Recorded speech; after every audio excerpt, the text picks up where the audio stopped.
Hello, good evening. I'm Audra and I'm going to be your nurse today. Are you Miss Jane Doe? Yes, I verified the patient. Before I came into the room, I reviewed the chart. She does not have any physical limitations and she has an order for a Foley catheter due to urinary retention. So I'm washing my hands. I put my clean gloves on and I have my washcloth here. Ma'am, I'm going to clean your perineal area before we start the procedure. So I would take one corner of the washcloth and clean one labial fold, another corner to clean the other labial fold, and another corner to clean urinary meatus, and that's going to be top to bottom. I'm going to remove these gloves and wash my hands. Ma'am, before we get started, can I ask you, do you have any allergies to iodine or shellfish? You do not? Okay, perfect. Can you please scooch down so that your bottom is towards the edge of the bed and keep your feet, raise your knees and keep your feet in place, and then let your knees fall to the side, please. So this is, I apologize, I could not put my kit back together. It does look pretty rough because I had actually recorded a video and realized that the sterile field was not very visible.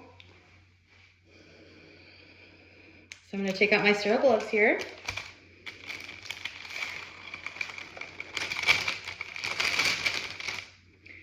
I'm going to do my best to only touch the cuff right here. I don't want my thumb or any of my skin to touch the sterile part of the glove. And I would have gotten new sterile gloves in that circumstance.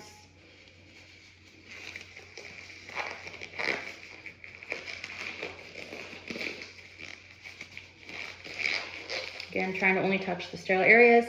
The gloves that the kit came with broke pretty much as soon as I opened them the first time. All right, ma'am, I'm going to put this drape right here in between your thighs. This is my sterile field.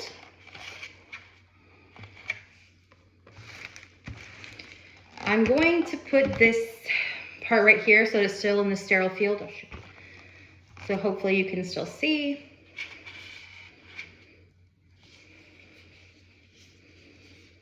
So I'm first going to put the jelly into the tray. Discard. I'm going to open the iodine swabs. Put them right here in the tray and discard.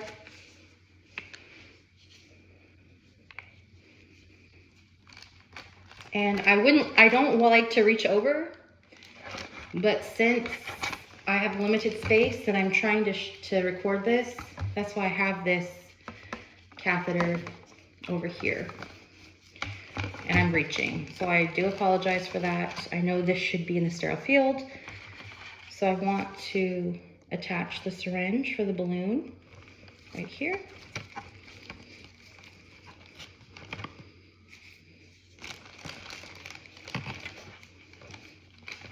And I would like to put the discard tubing about 2 to 3 inches in the lubricant right here.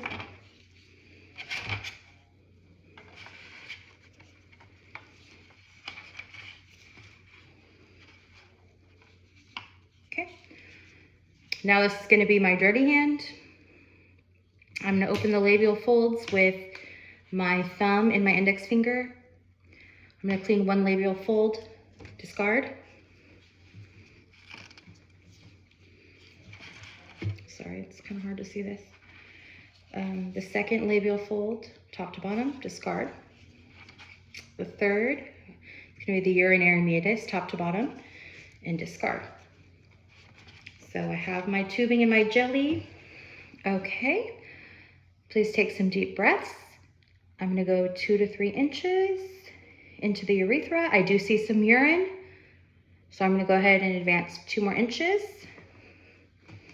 I'm gonna secure this right here and blow up my balloon.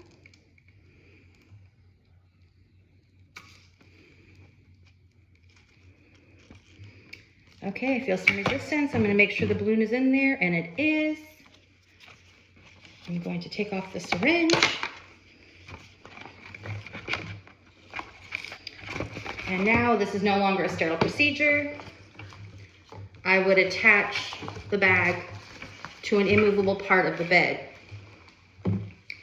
And the orders I have, yes, obviously if this happened, if the catheter came out like this, I would have gotten a new sterile catheter and started over.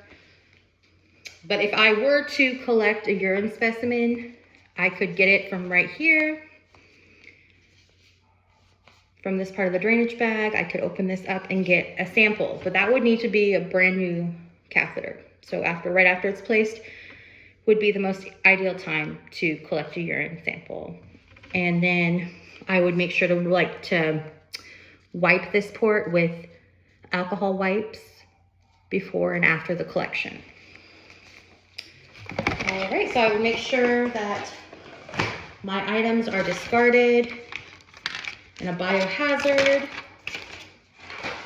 bag. I will take off my gloves and perform hand hygiene